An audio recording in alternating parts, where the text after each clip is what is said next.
Hello there. Welcome to Ask Sue London, the Pet Psychic. I'm Sue London, your host, and we have got a fantastic show for you today. It is the holiday season. We are here to help you with learning how to deal with the loss of your pet. And my guest today is Sid Korpi. Now, before we bring Sid on, I've got some news to share and some poem that is very fitting for the show today. So let's start off with the news. I want to invite you on December 21st to an event that I'm doing through Zoom, and that is helping you through the holidays. And if you go to my website, asksuelondon.ca, go to the calendar, and there you will see the details on how to register for the Zoom event. And what I want to say about this event is basically we are going to have pets and loved ones and angels come through on that event. So I just want to say, expect the unexpected for that event. We're going to have a lot of fun. So get registered for that. And that's at asksuelondon.ca, by the way. And then I want you to invite you to mark in your calendar. It's not on my website yet. It will be by the end of the weekend. I'm doing another event on Thursday, January the 6th. And this is going to be Sue's Healthy Tips. So this is to help you to kick off the year in a great, healthy way. What I'm actually doing is I'm going to be doing an event every month. So if there's a topic that you want to learn or know more about, just send me an email and I am more than happy to address your concerns. Now, my big news is I've got 2 books coming out in the new year. These are going to be ebooks, and they're basically helping you to learn the signs and messages that your pets and your loved ones are bringing you. So that's coming in the new year as well. And what else do I have to share with you? Oh, I have I received an email from Bentley Boy's mom, Judy. Now, if you remember, Bentley Boy was the pet portrait that I shared on one of the past shows. This is the email that I received from Judy. Okay, here we go. So when we heard of Bentley's cancer diagnosis 2 years ago, and hearing he only had 2 to 3 months to live, we were devastated. But here he is living his best life, and the doctors are telling us he's a miracle boy. When I brought the anxiously awaited package from Sue into the house, Bentley was all excited, and he had to smell it up and down, and almost like he said, "Okay, here it is, Mama. Here's my gift to you." Sue did say that she normally only draws faces. However, Bentley Boy decided that she should draw all of him. In his front right, so in the image, you're looking at the picture and it's on the left, this side, the right side, is his arm that he has bone cancer in. And he's a little off center most days, and he's physically sits this way as his body has adjusted. The way his eyes are looking at us is exactly him looking into your soul. His message to me was to live in the moment with him and to stop anticipating the future. He said that the blue butterfly will be my sign that he is still with me.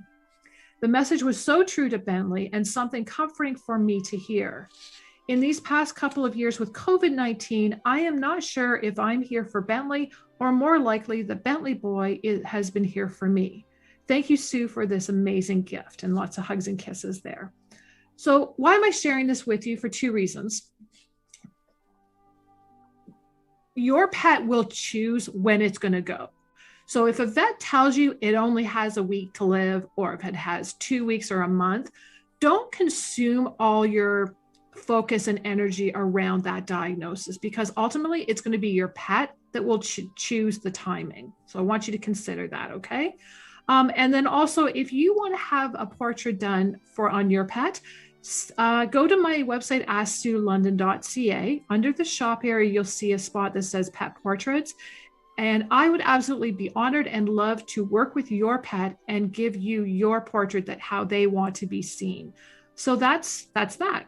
Now, also, I want to hear from you. I love getting emails and I love your comments. I love your feedback, what I've been getting. So send me messages of what you want to see. What kind of guests do you want to see on the show? What do you like? What do you not like? What do you want to see more of? One of the things that I'm going to be doing in this segment is that I'm going to be in the final segment of the show today, is that some of the pets who've been coming to me are actually sharing messages that are global. So you're in for a treat for that today. So if you would like your pet to share a message, then send me the pet's portrait, a picture, your name, the pet's name, and if the pet is living or on the other side. And then if your pet has something to say to everyone globally, I would be more than thrilled to share your pet on the show. So that's that. So just send me an email at through asksulenin.ca. Okay, now the topic of the show. Fantastic guest. I'm thrilled to share her. She's amazing. She's funny. She's knowledgeable. She's sweet. She's everything packaged in there. Her name is Sid Korpi, and we are talking about overcoming grief from pet loss, about our guest. Sid is an award-winning author. She's an actress, and she's an artist. As an ordained minister and animal chaplain, she helps people through difficult circumstances of pet loss. Now, today, we are going to talk about different topics around this. She's going to address certain things that will help you to cope with this season, especially, which is harder because it's the holiday time with the loss of your pet. So my dear friend Sid, welcome to the show. Hello there.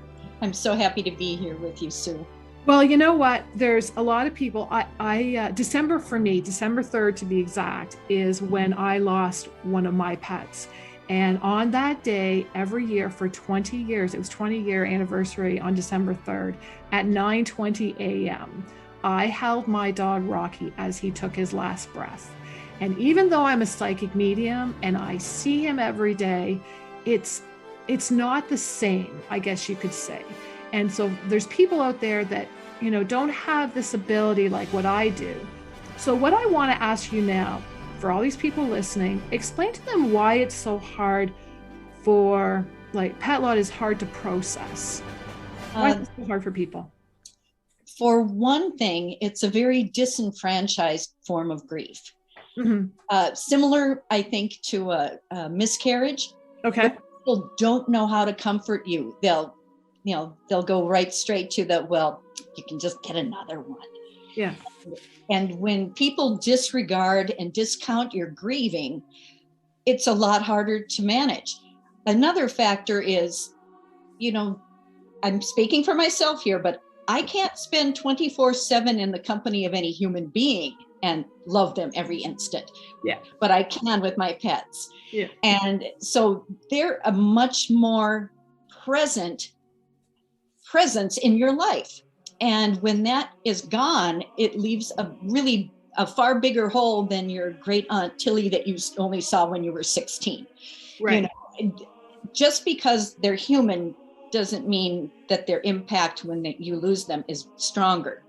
Right. Nor the other way around, of course. And and it's a brutal kind of thing because we also so often have responsibility. I mean, at least so far, it's not legal to help people pass over when they need to, at least most places. Yeah. But when our animals are suffering, we are often the ones who have to choose the time of their passing. I mean, we have to pick up on cues from them. Yes. But we aren't always as fortunate, if you can say that, for them to choose on their own. And that responsibility is tough. Can I add, what I have seen is you can definitely tell people who are pet lovers. Mm-hmm. And, when you share with them, oh, my pet just died. The ones who aren't pet lovers are like, so your animal died. Not your pet, but your animal died. Get over it. I think that, there's so many people that are like that can really make it even harder. Agreed? Absolutely. Right. And, it's hard not to fault the person, but perhaps they grew up allergic to animals. Perhaps they grew up on a farm where animals are seen as more utilitarian. Mm-hmm. We can't fault them, but nor do we need to surround ourselves with people with that mindset. It's better to be around people who you say, my pet died, and they're ready to cry with you. Right, exactly. And you know, I do. I as soon as someone tells me they've lost a pet, I'm right there crying with them. And sometimes what happens when they don't cry, maybe they're being too strong or for whatever reason want to hide it, I start crying, and it's almost like that's giving them permission. It's okay to cry. And I can tell you, I've been on stage many times doing talks, you know, about pet therapy and that, and I'll look at people and they need to cry, and I'm up on stage bawling my eyes out. And then I have to look at this one lady and say, you have to cry or this is going to keep happening, you know? Oh, So, but yeah, no, it is an interesting situation. It is different than you lose a person. And I will tell you that the love and connection that I have with pets, it's different than with people. And I don't really, I guess because of where I'm at, like I know I've died twice. I've had near-death experiences. I know what heaven's like. I know what to expect. Where with a pet, I remember the dates and the times, as you saw, right? So it is different than with people. I'm the same as you are, that, you know, they give us so much, right? And I think maybe that's probably the problem, right? That they face. You know what? Can I stop you there? We got to go to a commercial break. Gosh, the tape's going to go fast. Folks, we're going to take a break. You're watching Ask Sue London, the Pet Psychic. I'm your host, Sue London. Our guest is Sid Korpi, and we're talking about overcoming grief from pet loss. You're watching this on XZTV, so stay tuned. We'll be right back after this short break. Welcome back. We are talking to Sid Korpi today, and we're talking about overcoming grief from pet loss. Before the break, we were talking, Sid, was there more you wanted to add? You know, why it's so hard for people? I think we covered that. Yeah, it's just that it's a kind of grief that is discounted by far too many people. Right. You need to get the support of others who understand this kind of loss. Right. And you know what, folks, email me. I'll talk to you because I know what it's like. And, you know, there are support groups out there, right? I'm sure, right, Sid? Is there anything you could recommend? Really throwing this at you, but. Chancespot.org. Yeah. CHANCESSPOT. Okay, there you go, folks. So if you contact there, and that I'm sure that they would be great for helping you through this. Okay, so let me ask you, I get asked this question all the time, and I know you do too. It's a big question everyone has. How do you know when it's time to let your pet or help your pet cross over? This is a really tough thing, and everyone struggles with it. Mm-hmm. The key thing is you should be looking from the day they're puppies or kitties or what have you. Look at what brings your pet joy. What are the indicators of a full and happy life? It can be something as simple as just following a patch of sunlight and napping in it. It can be playing fetch. It can be just devouring, treats. Whatever it is that you just see your pet being overjoyed about, that's what you need to make sure is still in their lives. If you've reached a point in the pet's life and they can't move, they can't eat, they can't play, they're in pain, these are times you really have to dig deep inside yourself and say, am I going to keep them around for me just because veterinary medicine may be able to prolong this state of existence? That's not a good enough reason. If they have lost all these things that they enjoy, it's time to step out of the way and do what they need. I had a friend recently lost a 21-year-old miniature pinscher. Wow, that's an age. And he was blind and deaf, but I never saw a happier dog. Wow. He couldn't see a thing, but he'd go on walks every day, just do.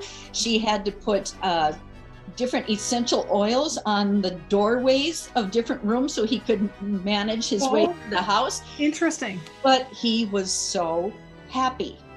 When she saw that he was showing signs of pain and that he didn't want to go for those walks, she knew it was time. She didn't prolong it. He prolonged his life to that point because he was happy living it. Mm-hmm. Well, and one of the things, like, I've been blessed that most of my pets, and we'll talk about the other ones, most of my pets have chosen me to be with them when they cross. And I want to tell you about Willie a little bit. Willie was a Shih Tzu that we adopted him because what happened, his mother was a young mother. She was like 7 months herself, 8 months maybe. And she crushed all the litter except 2. So Willie was, had a weak heart. He had a crushed hip, and I would do Reiki, little Reiki massages on him every day. And that helped him to get that normal, that area. But we knew he had a weak heart, and we knew he wasn't going to have a long lifespan. So he was really, really, really well loved, let's say, okay? So the day came, and keep in mind, me being a psychic medium, I feel exactly what goes on in these pets and people, right? So I woke up in the morning and I was having trouble breathing. And I said to my husband, Ross, like, something's not right. And he said, do I have to call, the ambulance? That's the term he uses when I'm picking up something. We don't know if it's me or if it's the other side, right? Mm-hmm. And so I said, no, something's not right with one of the animals. We saw Willie laying there. So I did Reiki on him. And what ended up happening, we went through all of them, him over my shoulder, and I could feel him getting more congested. And I kept saying to him, just show me the sign. Let me know when you're ready. Like, when it's time, I love you, I let you go. So I wanted to give him permission not to hang on for me, right? Mm-hmm. So what happened, he got to a point like at 2:30 in the morning. This is 18 hours of me doing Reiki on him and our final time together, right? And he just would not show me. I kept saying, just show me, Willie. And then all of a sudden he lifted his head, he had tears in his eyes, and he just stared at me. And it's a look I'll never forget. But I have found that every animal that is ready to cross gives me a look. Is that common from your experience, the look? Oh, yeah. I had a Westie named Ludwig with prostate cancer who came up to me and lifted his leg as though to pee on me, to tell me, oh, if I'm going to do this, this is it. And I caught him and handled it right away. Yeah.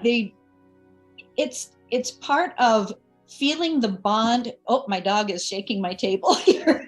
Thank you, Ambrose.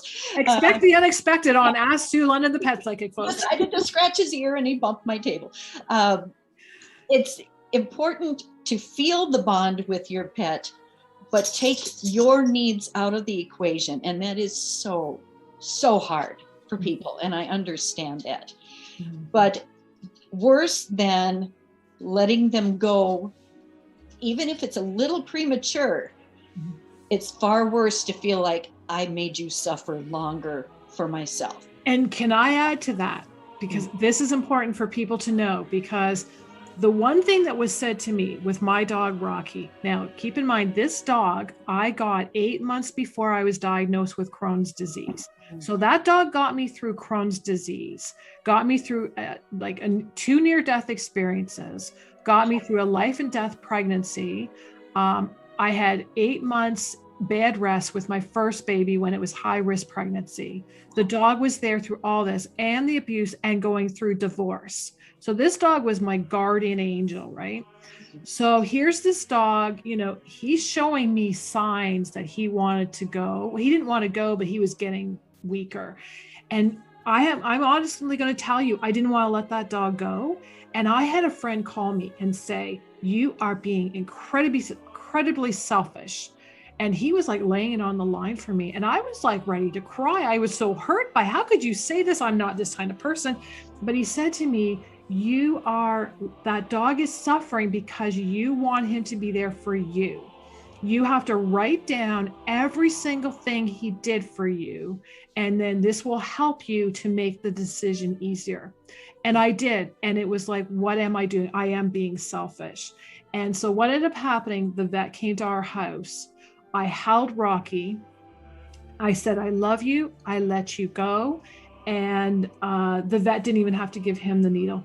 Like he just went in his sleep. That's all he needed was my permission. So, you know, if you're hanging on and you're watching this show, I'm saying this because I love you and I love your pet. Please do not be selfish. I can feel I'm starting to cry here. So I feel like there's a lot of people going to watch this and cry. Please don't be selfish. Your pet brought you what it needed. A lot of times I've noticed that after we go through an enormous life change, like, you know, your near-death experiences, or people have kids, or there's a big move or a divorce or something huge like that. Yeah. Oftentimes that's when pets will choose to depart. It's like, this was what I was contracted to help you through. And do you want me to tell you something to add to that, which will help, you know, everyone in the audience? That dog mine, Rocky, did not cross over until he found Mr. Right, his replacement. 2 months earlier, he found the replacement, Ross, who I've been with now 20 years. And so, you know, talk about, there's your proof that our pet's not going to leave us alone, whether it brings a person or a pet. Right. I've told my pets who have passed, you know, I feel a sense of I'm betraying you if I move on and get another pet, but that's so untrue. I just have to ask them to paw pick for me at the right time, send me the right animal that should be in my life, not as a replacement, just as in the next stage of love. And can I add to that? Because this really freaks me out still, and I don't freak out easy. Okay. So we had lost Willie, and we were getting another dog for the sake of Gus, who was left behind. He was grieving. He went in depression. He wouldn't eat. We knew we had to get another one. This is 2 weeks after Willie had just gone in my arms. I'm still grieving. And we go to this place to get the dog. The mother was exactly like our dog, Molly. The father was exactly like our dog, Rocky. And then the aunt was exactly like our dog, Willie. And I was like, these are all of our dogs here, making sure. And on top of that, I love when dogs lick my face. And so every dog we've gotten, they know that they're choosing, that I'm going to choose them, or that's their sign, because they lick my face. And this one came up and started licking my face. And Marley's definitely quite part of the family, you know. So there's, again, you know, like you're saying, I'm kind of giving you examples here, folks. Absolutely. Yeah. I think we got to take another break here shortly. So we've got so much to share. You're just such a wealth of knowledge. I love bringing you on the show. We're going to take a break. You're watching Ask Sue London, the Pet Psychic. My guest is Sid Korpi, and we're talking about overcoming grief from pet loss. You're watching this on XZTV. Stay tuned. We'll be right back after this short break. Welcome back to the show. I'm Sue London. You're watching Ask Sue London, the Pet Psychic, and my guest today is Sid Korpi, and we are talking about overcoming grief from pet loss. Before the break, we were talking about, you know, the signs that the pets give us, and you've got some stories to share. Something about how to memorialize your beloved pet. So you've made the decision, he's crossed over. Now what's next? I think it's really important to have some sense of maybe ritual.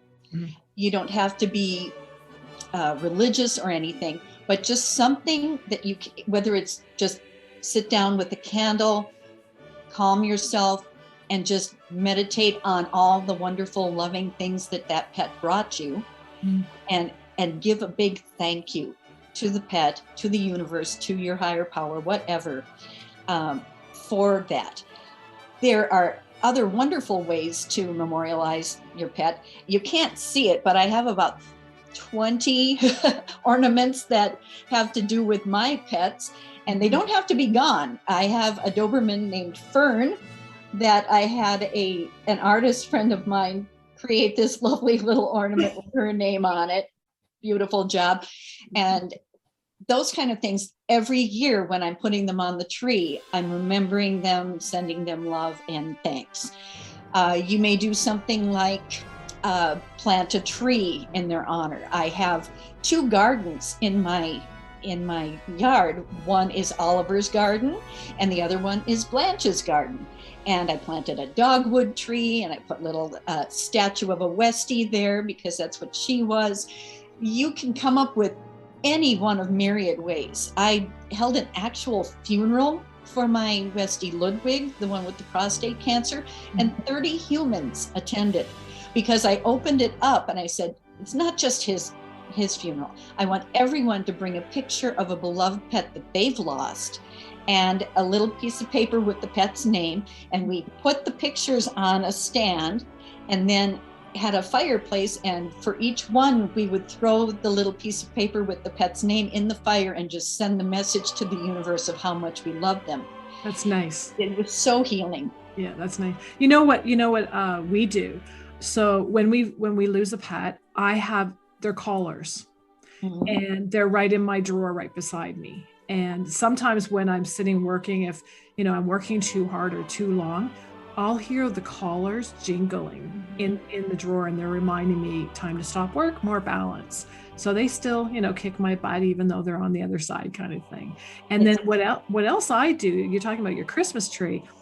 I have, I think you can go to Michael's or a craft store and get a kit, and it actually can make a mold, a Christmas decoration, a mold of their little paws. Right. And we have on our Christmas tree the little paw imprints. I have decorations. It's cute. I have those saved from my pets when they've passed. The vets have given me a paw print and some of their hair. I have an artist friend, Steve Claypatch. Okay. And he makes incredibly beautiful glass globe like paperweights. Oh. And you send a little bit of the cremains from your pet and it gets fired in there and it turns into a beautiful silvery ball. And then there's colors swirled all around it. So there you have a piece of art that reminds you of the pet, but isn't maudlin in any way. If anyone else were to see it, they just say, "Oh, that's just beautiful." And you also have the energy of the pet there too. For those who feel energy. Yeah. And we've done that for humans as well as pets. Interesting. There's so many products and out there that are incredible to help you to remember your pet. I know we had a garden and I was given a fire hydrant for Rocky. We had a memorial garden and it was like a cement molded fire hydrant, the red and everything.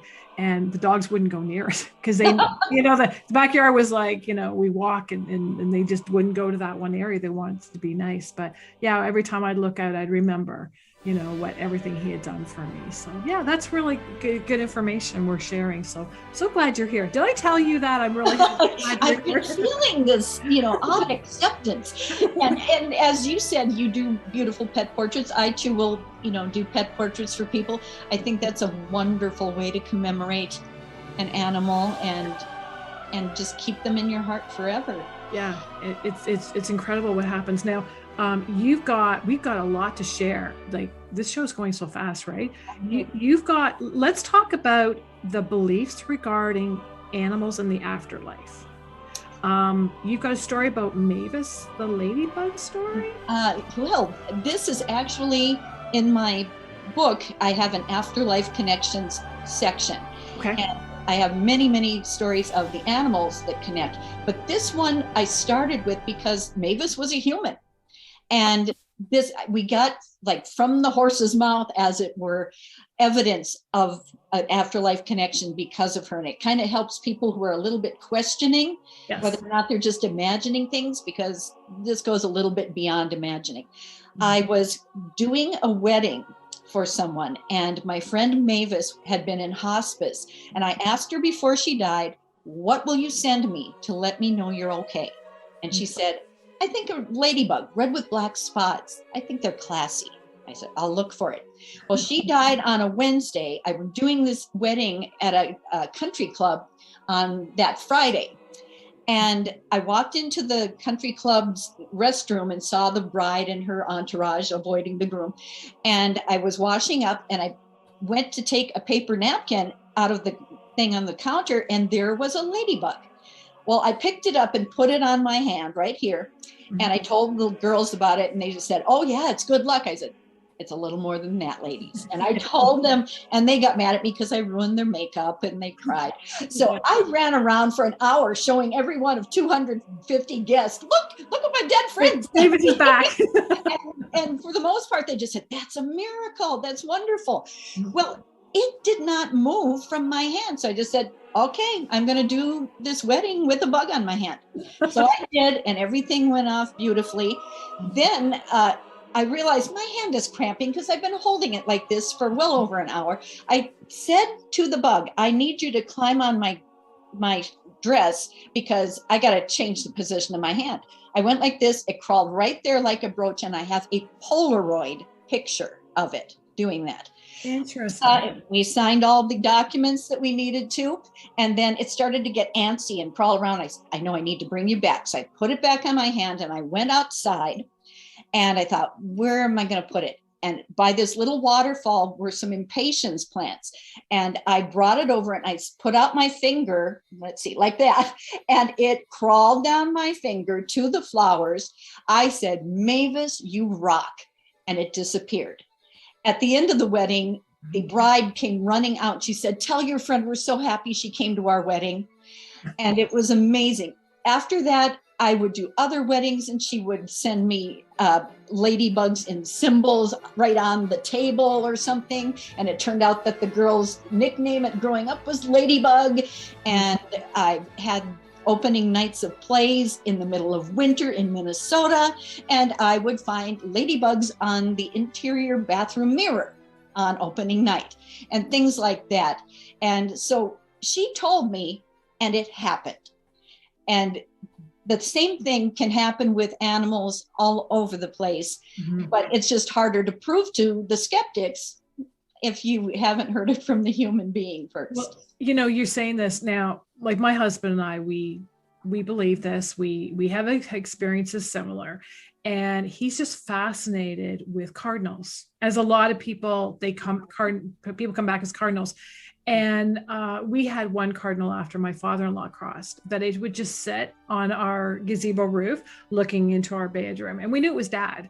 And Ross said, you know, when I go, I'm going to come back to you as a cardinal, and I'm going to come and say good morning to you every morning, wake you up, and I'll be always around you. And he's everywhere we go, we've got to have these cardinals now.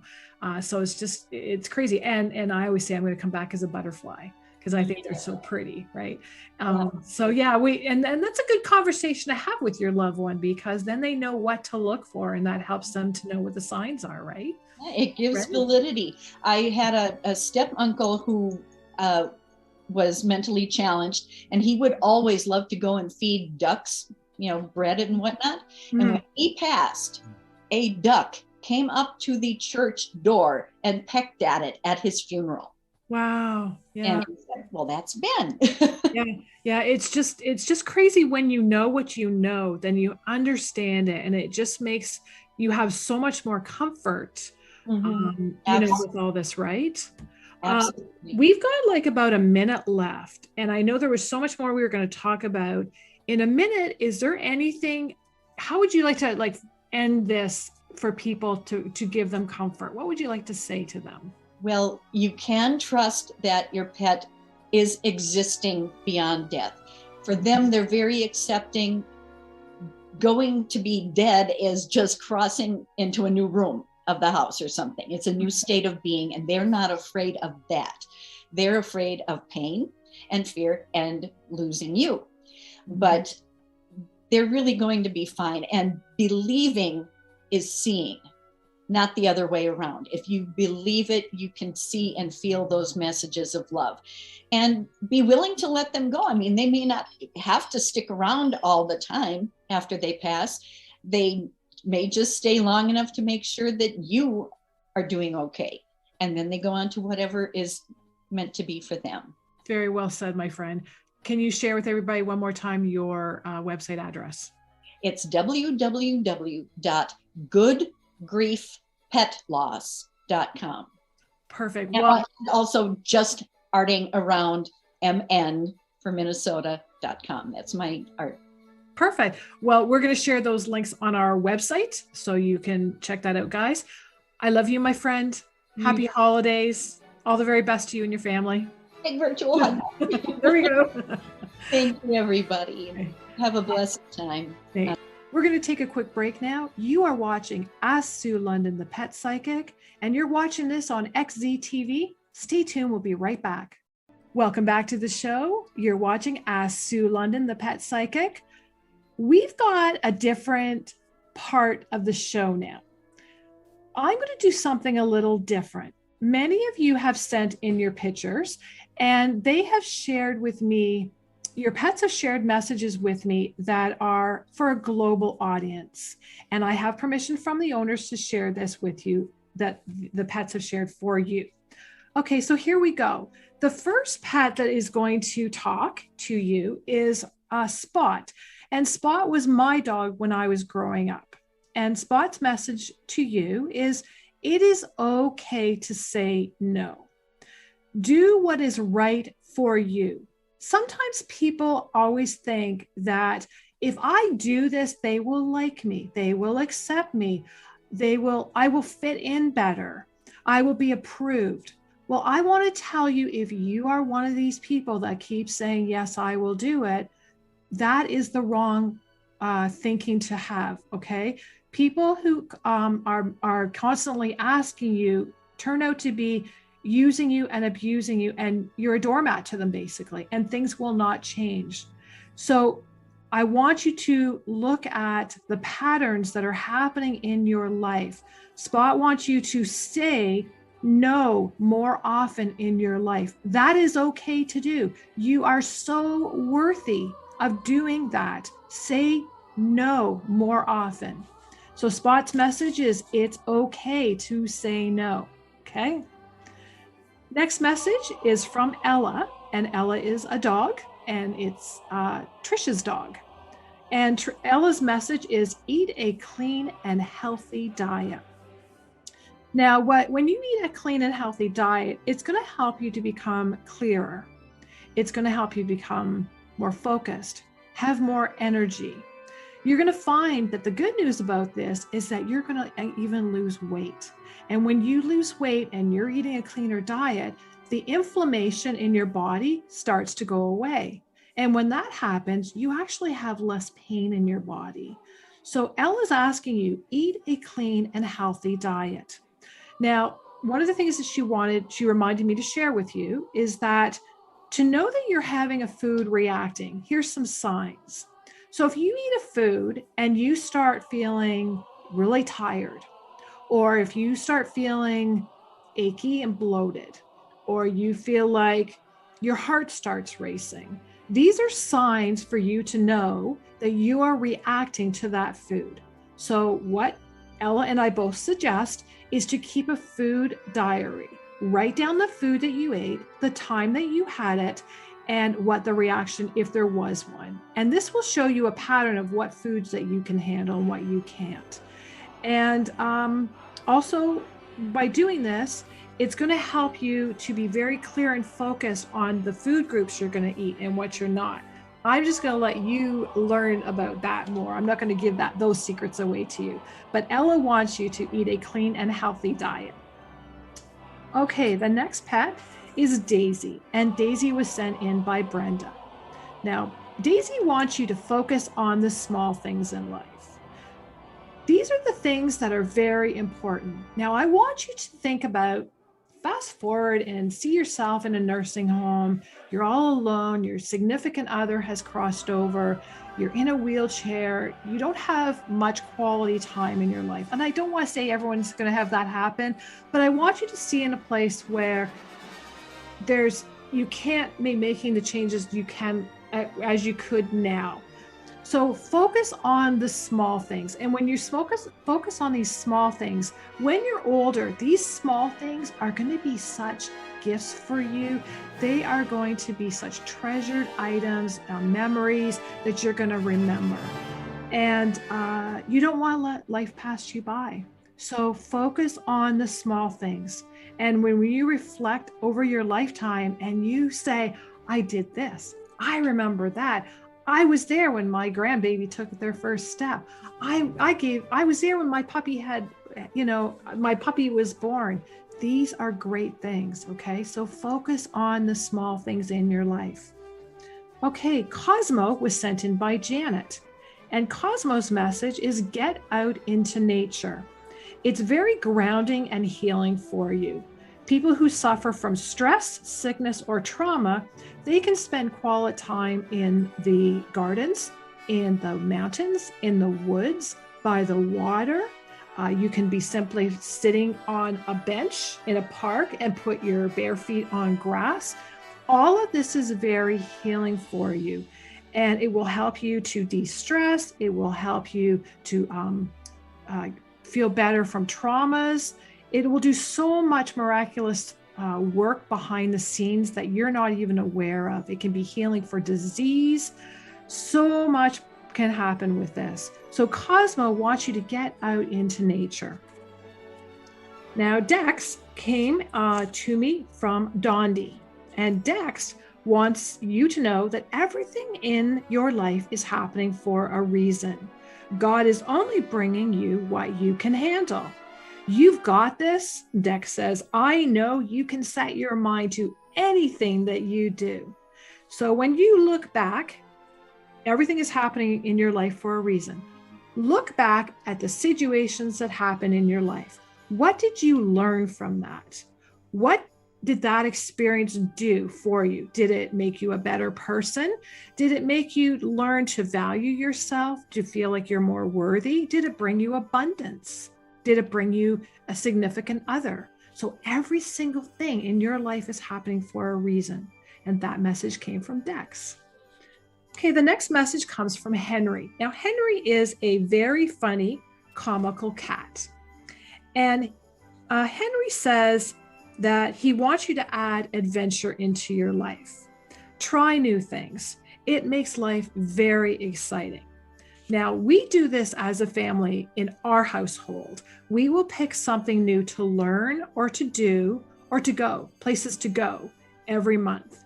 And it just makes life such an adventure. So try it. Play a new game, learn a new recipe, go to a new place, go on Zoom and take a trip and learn more about that place, cook the meal, you can learn the language, okay? These are some samples for you. So Henry, he wants you to add adventure into your life. Okay, Molly. Molly's message is, the universe is a place of great abundance. We, your pets, your loved ones, and your angels, we want you to ask, ask, ask, ask, ask. I'm not reading that wrong. This is how many times they're wanting you to ask. They want you to ask for what it is that you really want in life, what you truly, truly want, okay? Because if you don't know what you want, how can they bring it to you? So they're up there, they're beside you, and they're waiting for you to tell them what you want. So please ask. Ask in the morning, ask at nighttime, okay? So Molly's message is, ask us. Okay, Willie, he says, soar like an eagle. Now, life is too short just to sit around and do nothing. And Willie says, you were born to do great things. Believe in yourself. Believe that you can do it. And he says, I know that you're going to do great things, and I believe in you. So go for it. Soar like an eagle. What are your options? What if you don't do it could happen? What if you do it could happen? So ask yourself those questions. So go for it. Listen to Willie and soar like an eagle. Okay, Pie Boy was sent in by Dondi, and his message to you is, you are strong, you are invincible, and you can handle any challenge that God brings you. So believe in yourself, know that you can do it, and challenges are only life lessons that make us a better person. So go into that experience that knowing it can have a positive experience. Okay, so Pie Boy wants you to know you are strong, you are invincible, and you can handle anything that God brings you. Okay, Marley. Marley says, be grateful for everything that you have in your life. Feel the love, feel the gratitude, feel everything that surrounds you, and be grateful. Keep a grateful journal. 5 things in the morning. What are you grateful for? 5 things at night. What are you grateful for? Keep a track of that. And you watch how miracles will start to happen. Abundance will start to come to you. Unexpected phone calls will happen that will bring you to new chapters into your life. Okay, so Marley wants you to be grateful for everything in your life. Okay, so as you've heard here today, our pets are very wise. I ask and they ask for you to take some quality time and just sit with them.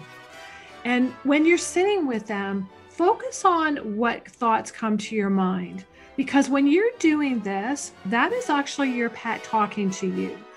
That's all how this works, is that they will communicate in thought as one way. And that's the easiest. So take that quality time and just focus on what comes to you. And you'll know, when you do this a lot, it will unfold for you. Okay, so I'm asking you now, if you liked what you saw here and you want to share your pet's vision and message, just email me their picture and their name and your name and send it to my email on asksulondon.ca. That's it for the show today. We've had a great show. I hope this is something that I have said, that my guest Sid Korpi has said, that all of our furry friends here on the call have said. I hope that it's had meaning for you and will help you along your journey. We've had a very special, good first start of this show, and I want to wish you much love. I want to wish you many blessings, and I want to wish you a very wonderful, happy holiday season and all the very, very best for 2022. That's it for now. And you've been watching this on XCTV, and that's been Ask Sue London, the Pet Psychic. Bye for now.